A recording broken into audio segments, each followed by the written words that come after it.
The Onin War, which had erupted in 1467 between the great houses of the Hosokawa and Yamana, along with scores of their allies, had been a devastating conflict. One which had ravaged the imperial capital, Kyoto, and completely ruined the authority of the Muromachi Bakufu. And from the ashes of this conflict, a new age of war was born. The Sengoku Jidai, a 150-year-long iconic period of violence and transformation as mighty samurai warlords across the country arose to assert themselves in bids for regional dominance.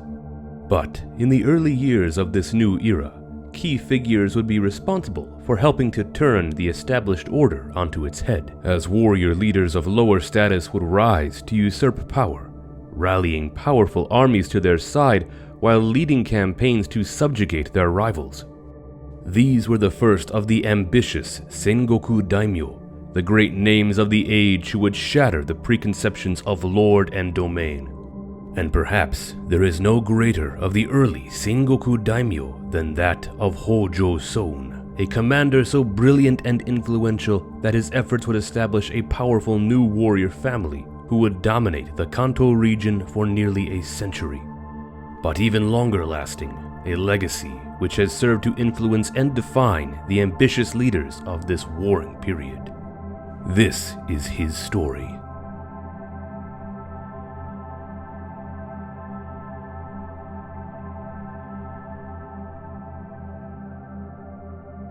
The man who would posthumously come to be known as Hojo Soun is believed to have potentially been born in Bichu province to the Ise family, whose lineage could be traced back to the Taira.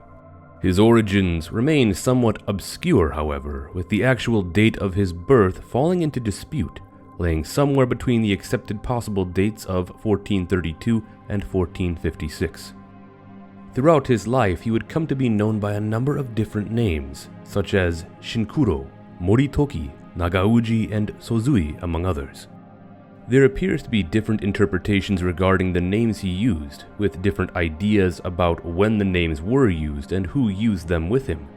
In general, Shinkuro could have been a childhood name, but also might have been his common alias. Moritoki and Nagauji, on the other hand, seem to be instead more personal names that those close to him might have used. For the sake of simplicity, throughout this video we will stick to his more common name, Ise Shinkuro. The Ise family itself appears to have held a significant position within the Muromachi Bakufu, and thus Shinkuro was on track to having a prominent career within the administration. As historian Carl Steenstrup described about Shinkuro's early years, sources do not agree about his birthplace, nor about the name or status of his father. Neither do we definitely know what Sōun did in his early years. It seems probable, however, that he lived in Kyoto in his 20s, that he studied Buddhism and the Chinese classics under monks at Daitokuji, the main temple of a Rinzai Zen subsect of the same name, and that he became a retainer of Ashikaga Yoshimi, whom he served until 1468. This idea of his early life sheds light onto the world in which Shinkuro inhabited. Living in Kyoto and in service to Shogun Ashikaga Yoshimasa's brother, he would have been front and center during the violent early years of the Onin War, a conflict in which Shinkuro's lord, Yoshimi, was one of two competing candidates to take over the mantle of shogun from the retiring Yoshimasa. Through a complex and chaotic series of events, Yoshimi would end up switching sides throughout the conflict, and thus by 1468, with Kyoto ravaged and much of the central region engulfed in the flames of war, Shinkuro would emerge out of the carnage. For a time, there is a belief he might have wandered as a ronin, while other records suggest he remained within the Bakufu's orbit. Eventually, though, he would find a new place to call home, the Tokai.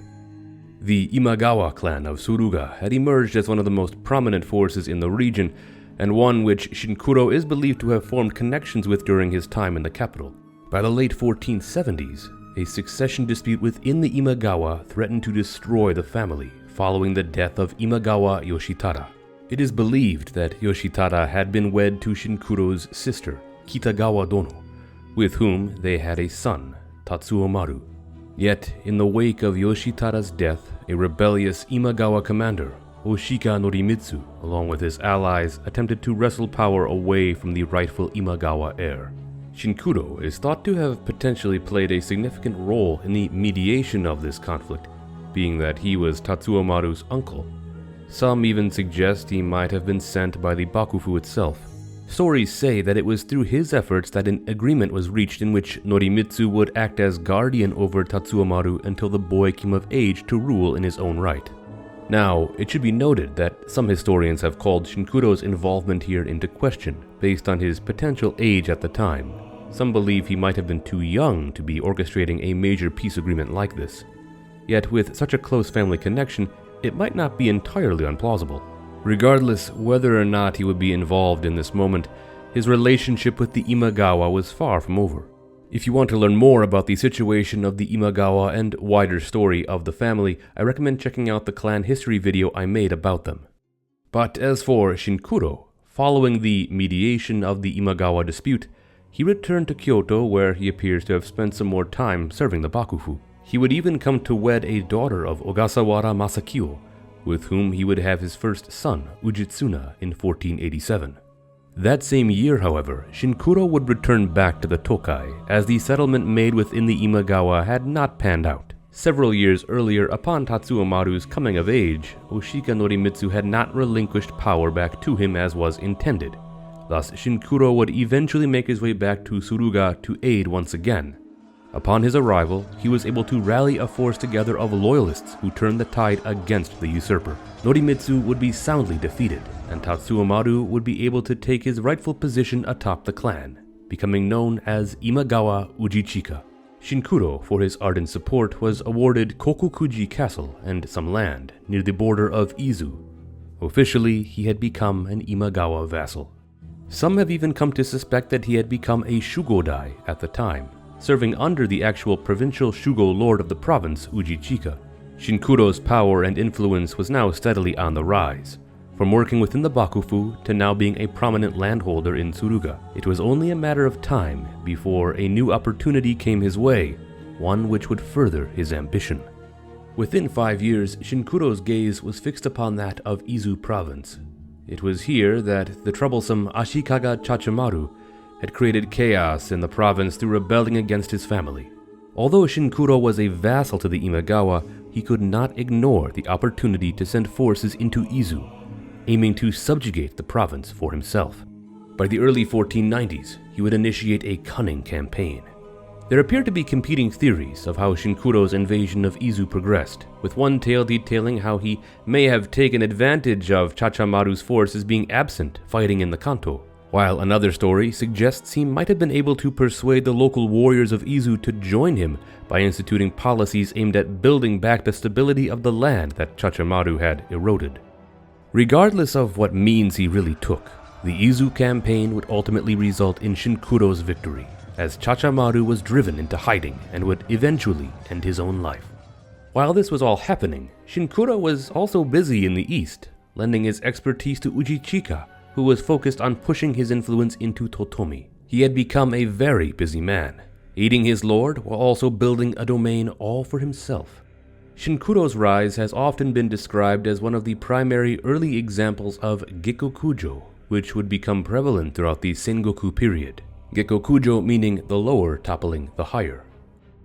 Although the prominence of provincial warrior leaders had emerged largely during the Nanboku-cho as local autonomy flourished during the wars of the age, the concept of warriors from lesser status rising up to seize powerful positions of their own would become more frequent. Shinkuro, although born into a modest family with a good position in service to the Bakufu, was not destined for any great regime of his own until he was awarded land by the Imagawa, thereby giving him the tools he needed to begin amassing his own power. What's more is that he did not challenge the Imagawa, and that the Imagawa were basically willing to let him continue to expand his own domain autonomously, so long as it fit their interest and he continued to aid in Ujichika's own efforts. They formed almost a symbiotic relationship, as the Imagawa were able to continue pushing west into the Tokai, while Shinkuro was free to lead new campaigns east into the Kanto, which was largely under the influence of different branches of the Uesugi. Now, legend says that prior to further pushes into the east, Shinkuro had a strange dream in which the roots of two great cedar trees were gnawed at by a rat who then transformed into a tiger. Shinkuro is said to have interpreted the trees to be the Yamauchi and Ogigeyatsu branches of the Uesugi family, while the rat-turned-tiger was himself. Whether or not this dream really occurred can be up for debate, yet it is clear what Shinkuro's next step would be. Following his successful seizure of Izu, his efforts shifted to taking Odawara Castle from the Omori family of Sagami. The Omori were allied to the Ogigeyatsu branch of the Uesugi family, who had recently come into conflict with the Yamauchi branch. The Ogigeyatsu had actually requested aid from Shinkuro in their efforts, to which he temporarily agreed, lending some forces before withdrawing. What this also might have served to do, however, was begin a discourse between himself and other Ogigeyatsu allies. The popular story of Shinkuro's attack on Odawara is one in which he worked steadily to befriend its lord, Omori Fujiyori, by sending him gifts and eventually earning his trust. As soon as Fujiyori let his guard down and relaxed his defenses along the Izu border, Shinkuro struck, marching his forces through the night to take Odawara by surprise. Fujiyori managed to just barely escape, but now Shinkuro had a foothold in the Kanto. It is not entirely clear when this event occurred, with some believing it took place around 1495, with others claiming it happened by 1501. Regardless, Shinkuro's influence was on the rise, perhaps outgrowing his position within the Imagawa. Ise Shinkuro was now becoming a great name of his own right, a Sengoku Daimyo. And this is where I think it would be good if we took a moment to remember what a daimyo was, how the term became popular, and two significant variations of it. The term daimyo essentially means great name. It denoted the powerful clans and their leaders of the age, and although it was recorded hundreds of years before its popular usage, it really did not rise until the Muromachi period. Specifically, it began being applied to powerful shugo, military provincial land governors. They were legitimate bakufu-appointed officials. Many of the mighty clans of the Sengoku period were originally that of Shugo Daimyo. Famous names such as the Uesugi, Takeda, and Shimazu were all great powers who had long ruled their lands.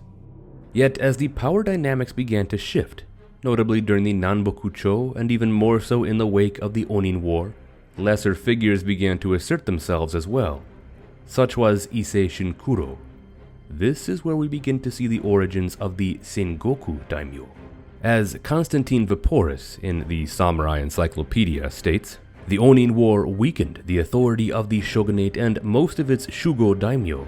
Although the Muromachi shogunate continued to exist during these years, it was weak, and political authority became extremely fragmented. Local military men, the Sengoku Daimyo, rose to fill the vacuum of political power in the provinces. Some of these shugo daimyo who returned to the provinces after the Onin War were able to shape their former jurisdictions into autonomous domains. Other daimyo rose up from positions as agents of the former shugo, known as shugo-dai, or originated from local roots and were known as kokujin, or men of the provinces. Historians generally argue that by the 1550s, the Sengoku daimyo had gained considerable independent control over their territories.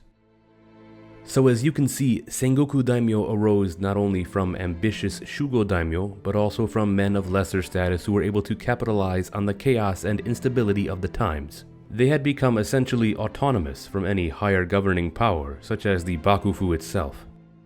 In the case of Ise Shinkuro, had Imagawa Ujichika perhaps put him in check and tried to halt his eastward expansion, Shinkuro would not have been able to amass the power he did, and Ujichika himself would have also potentially lost one of his greatest assets and allies should conflict between the two arisen.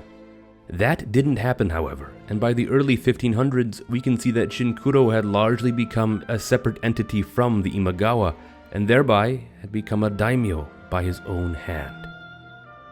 By 1509, Shinkuro was facing difficulty in securing the remainder of Sagami, being challenged by multiple Kanto families and forced to rely on a game of delicate diplomacy to avoid being fully pushed out himself. Eventually, through taking advantage of distractions caused by the wider conflicts of the region, Shinkuro was able to launch campaigns to destroy the Miura family, the last remaining obstacle to his control of the province. In time, he had managed to seize a series of significant fortifications, and by 1512 entered Kamakura. the seat of the old Kamakura Bakufu. Several of the Miura's allies would attempt to send relief forces, yet Shinkuro would weather the storm and send them back in defeat. Left with little to stand in his way, the Miura would finally be eliminated by 1516 after the fall of their castle at Arai, thus cementing Shinkuro's reign over Sagami. Although he would lead several more campaigns throughout the region, by 1518, now treading into old age, he would hand control of the Ise family over to his eldest son Ujitsuna. 1 year later, he would pass away, having achieved far more than many of the great names of his time. Ujitsuna would of course continue his father's work, pushing deeper into the Kanto and establishing their family as truly a regional power. Still, the Ise were seen as invaders to the Kanto, and not a local clan with any claim to the area. So to add legitimacy and authority to their position, Ujitsuna would also link the Ise family to that of the old Hōjō, who once ruled as the great shikain or regents of the Kamakura Bakufu, who had been previously snuffed out. Since the Ise and Hōjō were both believed to have been descended from the Taira, Ujitsuna used this connection to build his own bridge, saying that they themselves were the inheritors of the Hōjō name. Today we commonly refer to this new iteration of the Hōjō family as the Go-Hojo or later Hōjō. And Shinkuro himself would posthumously come to be remembered as Hojo Soun, the first great lord of their clan. Today, we remember Sōun as one of the original Sengoku Daimyo, a man of originally lower status who through the act of Gekokujo would rise to become one of the most powerful and impactful leaders of his age. Of course, he was not alone in this field, as others also point to that of Asakura Toshikage being truly the first to bear the title of Sengoku Daimyo, as he would lead his family to oust the Shiba from Echizen, which the Asakura would come to hold until their defeat at the hands of the Oda roughly a century later. Something else that Sōun and Toshikage would have in common is that both of them would have some writings credited to them. These are often seen as house codes in a sense. For Sōun, it is not entirely clear if he wrote them himself or if they were later compiled by one of his sons. Regardless, the 21 articles of Hojo Soun illustrate his many rules and viewpoints for those serving under him. They are similar to other samurai writings which aim to lay out the fundamentals of being a proper warrior. For Sōun, his articles cover such topics as belief in religion, how one should seek to appear both in terms of clothing and weapons worn, when one should go to sleep and when to wake, what types of friends one should seek, what arts to study, and much more. Altogether, they are not anything surprising to read, but what is always fascinating is when we compare them to other articles written by other samurai. As for Sōun, however, the legacy he left is one of extreme significance due to the lasting influence it would have, not only on the region which his family would come to dominate for roughly the next 90 years, but also for his role as one of the original Sengoku Daimyo. Although the story of a warrior rising from lower status to become a powerful warlord is one seen a number of times throughout Japanese history, with the most significant example being that of Toyotomi Hideyoshi, Sōun was one of the first in an age made famous by such similar acts of Gekokujo, while also being extremely skilled in his craft, both militarily and politically. His tale is one in which he used his martial prowess and diplomatic cunning to seize opportunity after opportunity to expand his position and eliminate his rivals, carving out a domain all his own and asserting a level of personal autonomy that had really never been seen by such a rising warrior leader before. This is why we can look back on a figure such as Hojo Soun and understand how he came to be regarded as such a legend of his age. Thank you for watching, and don't forget to like, subscribe, and ring that notification bell if you enjoyed this video and found it to be most informative.